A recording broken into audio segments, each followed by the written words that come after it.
Hi, today's video is a motivational speech and advice for entrepreneurs from Warren Buffett.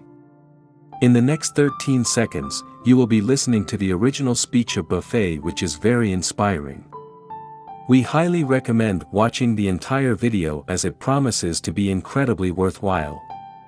Please don't forget to like our video and subscribe to our channel, it will help us a lot.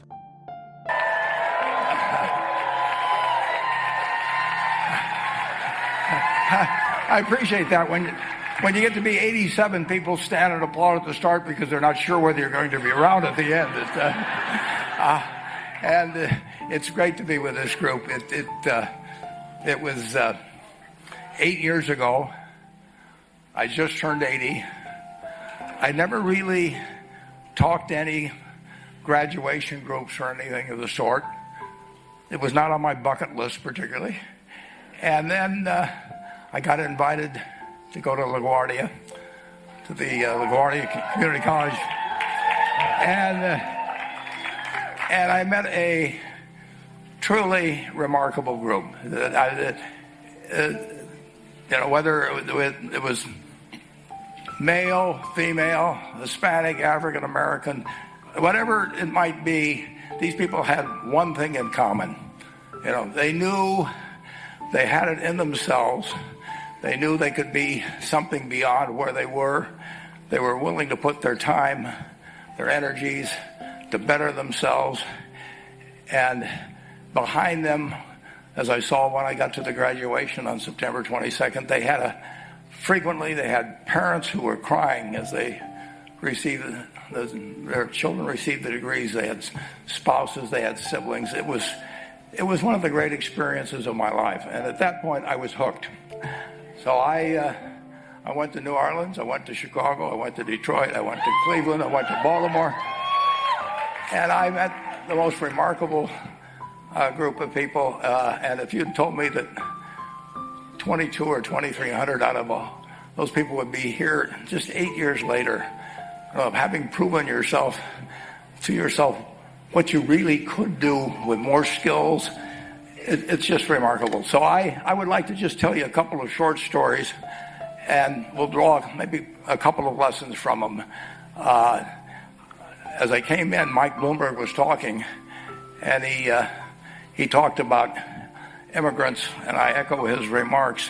But I would like to tell you of two women that each sold a business to Berkshire Hathaway, to me actually, for many, many, many millions of dollars. Both of them started with $2,500. By coincidence, it was the exact same amount. It was everything they had in the world. And one of them was a woman who landed in Seattle in 1917, couldn't speak a word of English, had a tag around her neck. The tag said, Fort Dodge, Iowa. The Red Cross got her to Fort Dodge, where she was reunited with her husband who had come to the country a couple of years earlier. And she lived in Fort Dodge for 2 years, and as she put it, she felt like a dummy. She couldn't pick up the language. She couldn't learn a word. And so she and her husband decided to move to Omaha. So they came to Omaha in 1919, and there she found a small colony of Russian Jews, so she started feeling more at home. And then as her oldest daughter went to school, she would come home, this daughter, Frances, and she would teach her mother the words she'd learned in school that day. And this woman, Rose Blumpkin, spent 20 years saving money, bringing first her siblings over, her mother and father, $50 at a time. She sold used clothing to do it. She had 4 children during this period. And by 1937, after 20 years, she'd saved $2,500. She went to Chicago, and she bought what she could of furniture. Her dream had always been to open a furniture store. And this woman, who had never gone to school one day in her life, with $2,500, but with the same spirit that the people in this room had about having a dream and working to accomplish that dream. She built a business which she sold to me in 1983 for $60 million approximately, and which did $1.5 billion worth of business last year. The fourth generation is working in that business. This woman, Rose Blumkin, she worked for me until she was 103. And then she retired and she died the next year, which is a lesson to all of Berkshire's managers that premature retirement, you can't tell what's going to happen. But Mrs. B, with her $2,500, one further fact about her, she could not read or write. And she went into a furniture business, and she didn't bring anything in unique in furniture, but she brought a determination to succeed. She knew she could outwork anyone else. She knew she cared about her customers. She worked at very low gross margins, but she built this incredible business. And I saw one other woman who did a similar thing with $2,500. I paid her hundreds of millions of dollars for her business. So I decided to go to the source and get these people before, I don't want you guys coming around to me asking me hundreds of millions of dollars. I'd like to join in with you much earlier. So I've followed this group, and today I'd like to tell you about one other small business person. This person, I went to buy his business from him, and he turned me down, which was very wise. But this was a fellow who was born about 8 years before I was. He was born in 1922. He was we'll call him Jack, lived in the Midwest. He was a pretty good athlete, didn't like school much. And I'm going to tell you one thing early in the story. Maybe you can figure out who the guy was. The company he built hires more college graduates each year than any other company in the United States. And this fellow, who was destined for this but did not know it, Jack, went to college for a year and then dropped out. He really wasn't that interested in school. And the year he dropped out was 1941. And when the United States became under attack, he went down to the Army Air Force recruiting station, volunteered, and they turned him down because he had hay fever. So he went over to the Navy and again volunteered, and they took him. They put him on an aircraft carrier. He flew small fighter planes during World War II, got 2 distinguished flying crosses from the Navy, and then he came back to the Midwest. So now we've got a young guy. Probably by this time he would be 23 or 24 years old. And the interesting thing is, he got back to the Midwest, and he actually kind of went from one job to another for a short period of, or not such a short period of time. And he finally became a used car salesman at a Cadillac dealership in St. Louis, Missouri. And at age 35, having moved up in the organization, the sales organization, he said to his boss, could I go in the car leasing business with you? The boss said, well, if you'll cut your salary in half and you'll come up with, I think it was $25,000, which he borrowed, we can become partners in a car leasing company. So my friend Jack started at age 35 in the car leasing business. And he had 7 cars. It was pretty slow. In fact, one of the things he did was whenever the phone rang, he let it ring 3 or 4 times so people would think that he was very busy answering other phones. And of course, it was the only call he was going to get all day. So his first venture was okay, but it wasn't really going to go anyplace.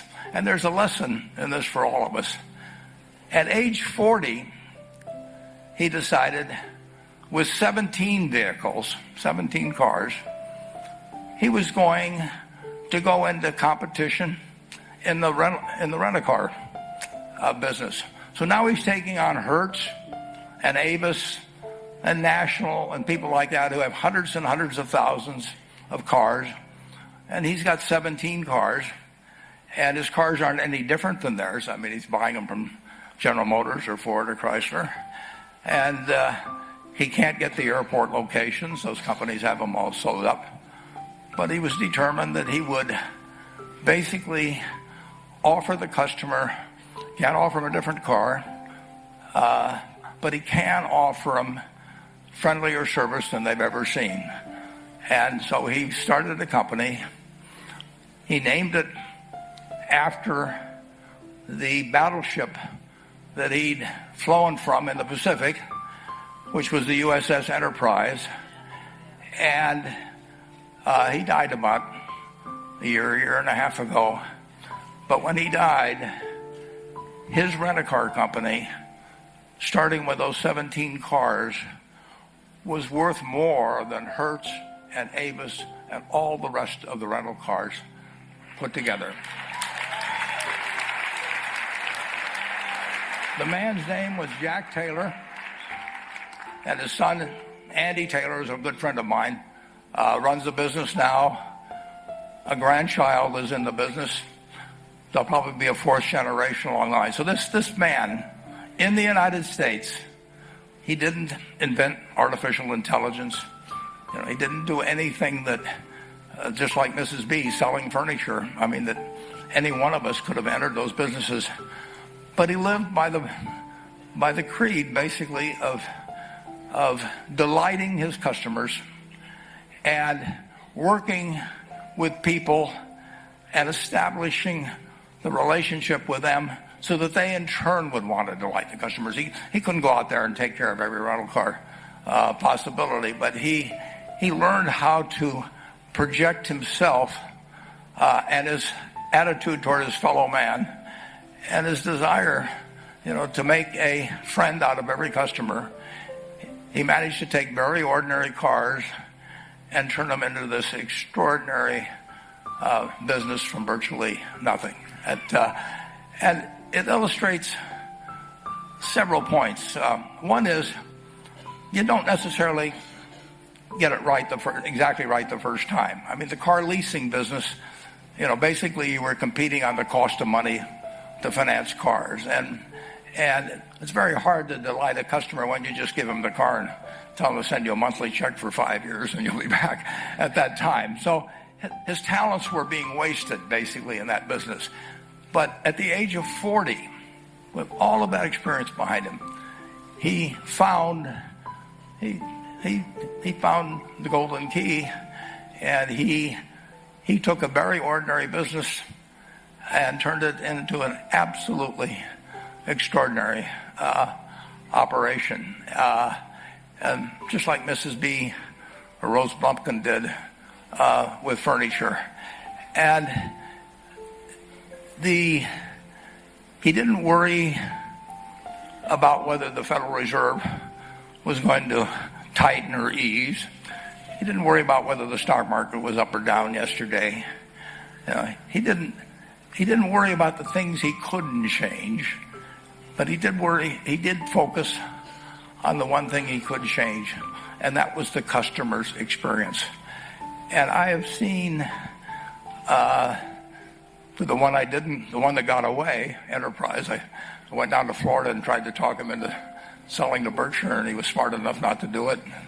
Probably the value of the company has quadrupled since I made that visit. But he was smart enough to see that he would find that business. Henry Ford, as you may know, failed twice before he started the Ford Motor Company in 1903. I mean, the test isn't whether you get the greatest business idea in the world the first time out. The test is whether you keep learning as you go along what your strengths are and what you can do for your customers, what you can bring especially to the party.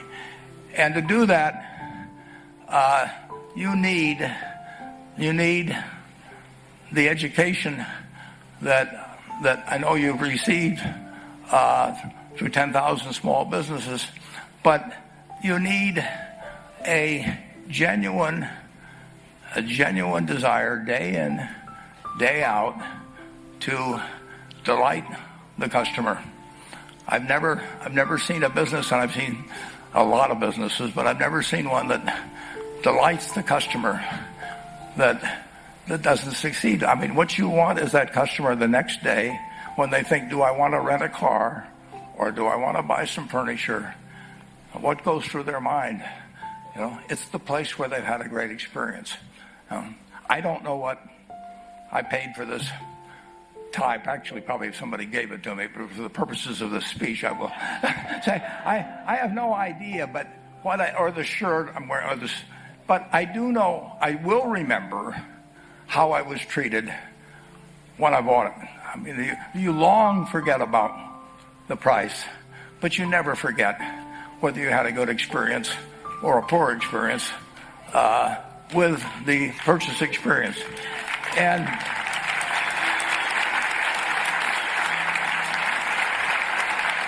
you'll have a hard time finding a person that's had a wonderful experience, a delighted experience in purchasing anything that isn't going to come back.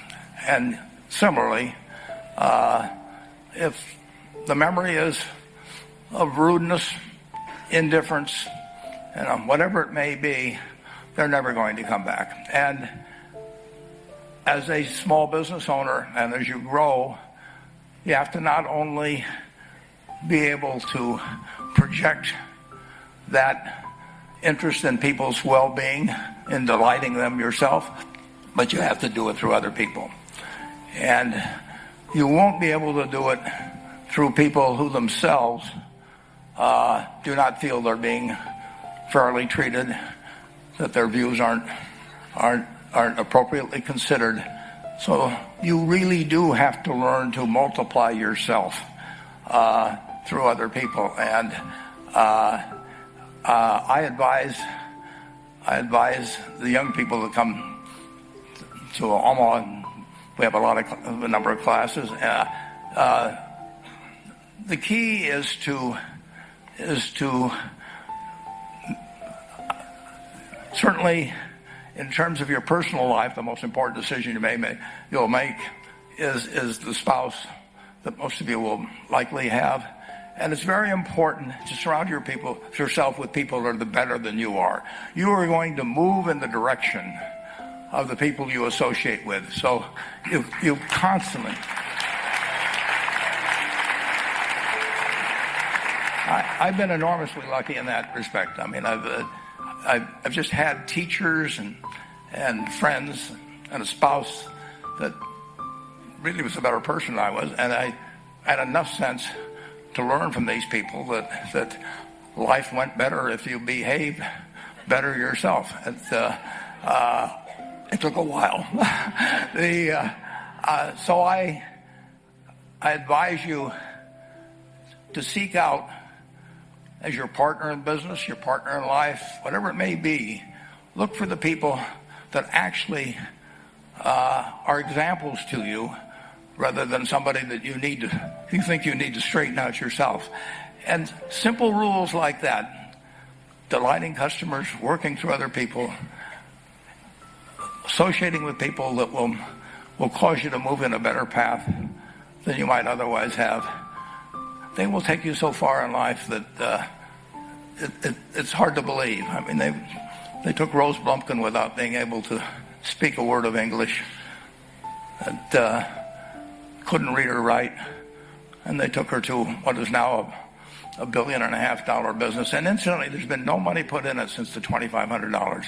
That's been the total capital paid into the Nebraska furniture market. And I think if you looked at Enterprise, I don't know their books the same way, but my guess is that very little equity capital has been added to Enterprise over the years. the business build on itself. So I want to tell you, I admire this group enormously. When I met Dr. Mello's class on September 22nd, 8 years ago, I was thrilled, and I admire people that are doing what you have done.